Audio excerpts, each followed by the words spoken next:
अस्सलाम वालेकुम। कैसे हैं आप सब लोग। Doctor Ayesha here. आज की इस वीडियो में हम जिस टॉपिक पे बात करेंगे वो है स्टमक अल्सर। ये बेसिकली स्टमक अल्सर की जो वीडियोस मैं बना रही हूँ उनकी सीरीज़ का पार्ट 2 है, जिसमें हम स्टमक अल्सर के सिम्टम्स और उसकी ट्रीटमेंट को डिस्कस करेंगे। इससे पहले हम स्टमक अल्सर की कॉजेज़ और उसकी पैथोफिजियोलॉजी को बहुत डिटेल में डिस्कस कर चुके हैं। उसको देखने के लिए आप पार्ट 1 जो है स्टमक अल्सर का, उसे ज़रूर देखें। अपनी वीडियो की तरफ बढ़ने से पहले मैं आप सबसे ये गुजारिश करती चलूँ कि प्लीज़ वीडियो को लाइक कीजिएगा, चैनल को सब्सक्राइब करना ना भूलें, अभी ही सब्सक्राइब कर दें ताकि आपको मज़ीद जो हेल्थ टिप्स हैं और स्टमक अल्सर की पूरी सीरीज़ है उससे रिलेटेड इन्फो जो है वो मिलती रहे। तो आइए चलते हैं अपनी वीडियो की तरफ।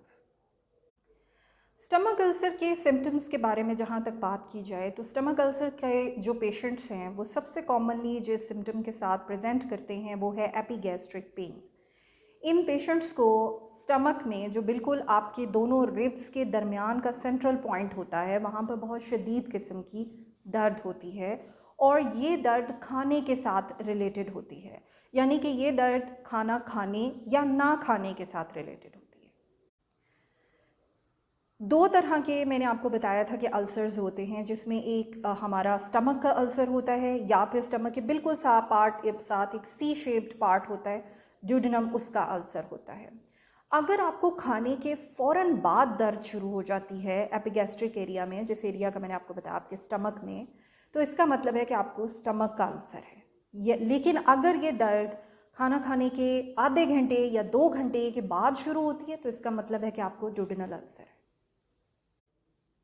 जिन लोगों को स्टमक अल्सर होता है, चूँकि उनको खाना खाने से स्टमक में पेन होती है तो वो लोग खाना खाना छोड़ देते हैं, दर्द होती है ना, तो इस वजह से ये जो पेशेंट्स हैं यूजुअली जिनको स्टमक अल्सर का प्रॉब्लम होता है, यानी जो उनका अल्सर है वो स्टमक के रीजन पर होता है, उन पेशेंट्स का वज़न गिरना शुरू हो जाता है। आप इसे सिम्टम नंबर 2 भी कह सकते हैं कि स्टमक अल्सर के पेशेंट्स का वज़न जो है वो गिरा हुआ होता है, वो अपने बीएमआई से लो कैटेगरी के ऊपर फॉल कर रहे होते हैं।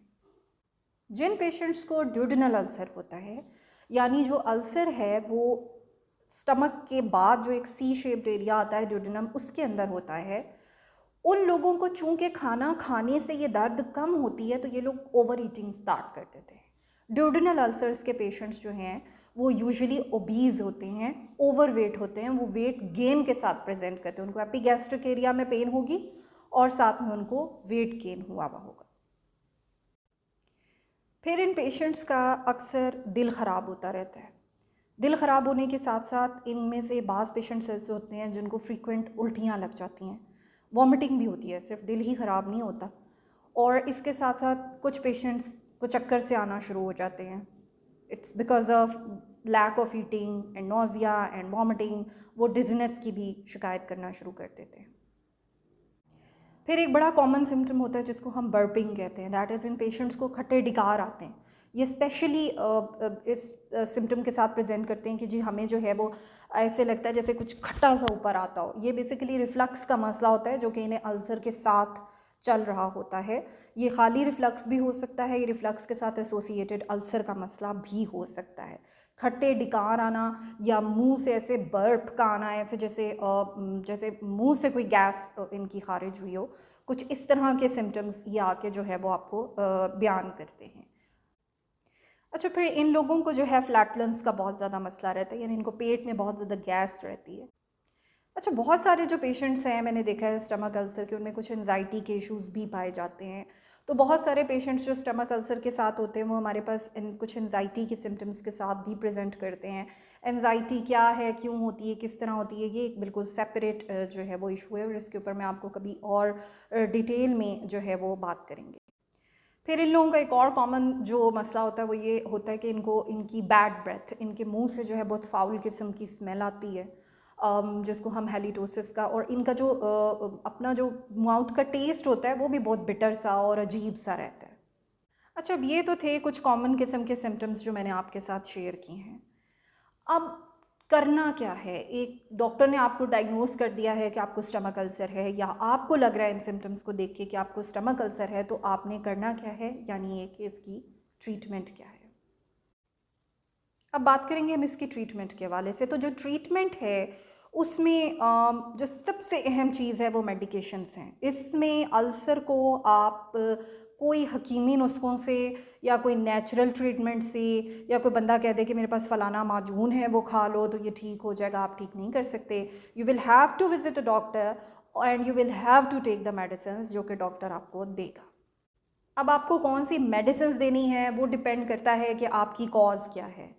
ठीक है, जो सबसे कॉमन कॉज़ है वो है बैक्टीरिया हेलिकोबैक्टर पाइलोराई, जिसके बारे में मैं पहले बात कर चुकी हूँ।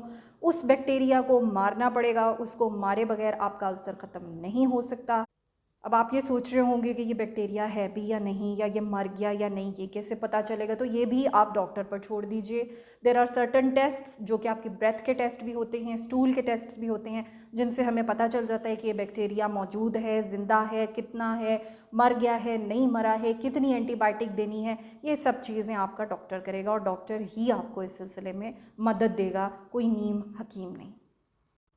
समटाइम्स जब हम इन पेशेंट्स के टेस्ट करते हैं तो हमें पता चलता है कि Helicobacter pylori is not the cause, there is some other cause. जैसे कि सेकंड मोस्ट कॉमन कॉज जो है वो बेसिकली एनसिड्स का इस्तेमाल है, जिसमें बहुत कॉमन ब्रूफिन और डिस्प्रिन है। लोग कोई बंटीज़ और टॉफ़ियों की तरह खा रहे होते हैं, जिसकी वजह से उनके जो स्टमक हैं वो उड़ चुके होते हैं। उसके लिए भी आपके स्टमक को स्ट्रेंथन करने के लिए पहले तो आपको वो मेडिसिन छुड़वाई जाएंगी, और उसके बाद जो डैमेज हो चुका हुआ है आपके स्टमक में, उस सारे डैमेज को ख़त्म करने के लिए सर्टन मेडिकेशंस आपको दी जाएंगी जो कि आपके मैदे को हील करने में मदद देंगी, और ये जो अल्सर, जो ज़ख़म आपके मैदे के अंदर बन चुके हैं, उनको, जो सोर्स बन चुके हैं, उनको ख़त्म करने में मदद देंगी। अब ये भी कौन सी गोलियां हैं, कितना अरसा देनी है, ये भी आपको डॉक्टर ही बताएगा।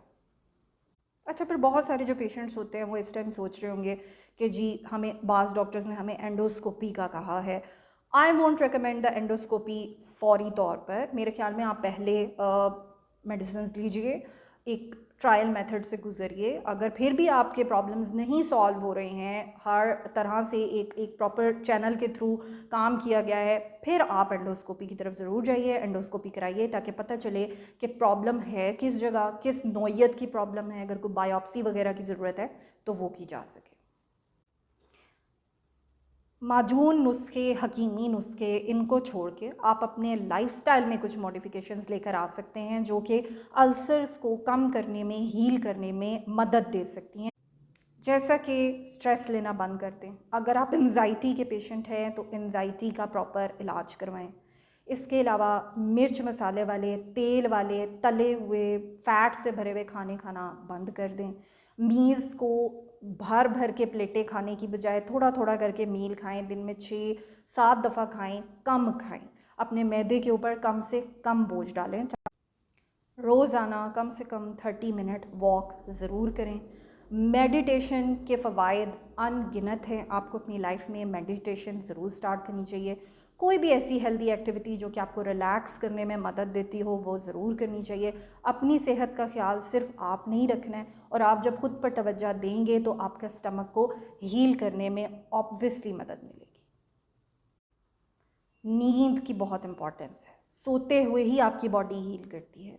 7 से 8 घंटे की अच्छी नींद ज़रूर लें, यही मदद करेगी आपके स्टमक को हील करने में। And I am telling you, if you are a patient of smoking, मैं स्मोकिंग के लोगों को पेशेंट ही कहती हूँ, प्लीज़ स्मोकिंग छोड़ दें। Smoking is very big cause of stomach ulcer. इसका पीछा छोड़ दें, ये फिज़ी ड्रिंक्स लेना छोड़ दें। इस तरह हेल्दी हैबिट्स अपनाएं, हेल्दी लाइफस्टाइल अपनाएं, ताकि आपके मैदे के अंदर जो भी ज़ख़म बन रहे हैं उनको हील करने में मदद मिले। I don't want to say this, but there are certain cases जिनमें स्टमक अल्सर बहुत बाद में जाके डायग्नोज होते हैं। उनकी कुछ कॉम्प्लिकेशंस डेवलप हो चुकी होती हैं। वो कॉम्प्लिकेशंस क्या हैं, इन पर एक ऑल टुगेदर एक अलग वीडियो बननी चाहिए। बट इतना सा मैं टच कर दूं कि जब वो कॉम्प्लिकेशंस हो जाती हैं तो फिर उनसे रिलेटेड सर्जरीज़ भी करनी पड़ सकती हैं। इसीलिए कोशिश करें इन सिम्टम्स को समझें। फिल फॉर, अगर आपको लगता है कि आपके साथ कोई ऐसा मसला है, अपने डॉक्टर से रब्ता करें, उसकी बात को सुनें, उस पर अमल करें, और किसी नीम हकीम के पास मत जाएं। उम्मीद है कि आपको आज की ये वीडियो पसंद आई होगी। बहुत सारे लोग ये सोच रहे होंगे कि जी डॉक्टर आयशा ने तो मेडिसिन का जिक्र कर दिया, कोई नेचुरल ट्रीटमेंट नहीं बताई। तो मैं आप लोगों को ये बता दूं कि मैं किसी नेचुरल ट्रीटमेंट वगैरह के ऊपर बिलीव नहीं करती। जब कोई बीमारी आ जाती है, कोई बैक्टीरिया आ जाता है, कोई मुसीबत आ जाती है, उसके ख़िलाफ़ लड़ना पड़ता है, उसके ख़िलाफ़ एक फ़ौज तैयार करनी पड़ती है और वो फ़ौज डॉक्टरों के पास होती है। इसलिए डॉक्टरों से रब्ता करें। चैनल को सब्सक्राइब कर दें। वीडियो देखने का बहुत बहुत शुक्रिया।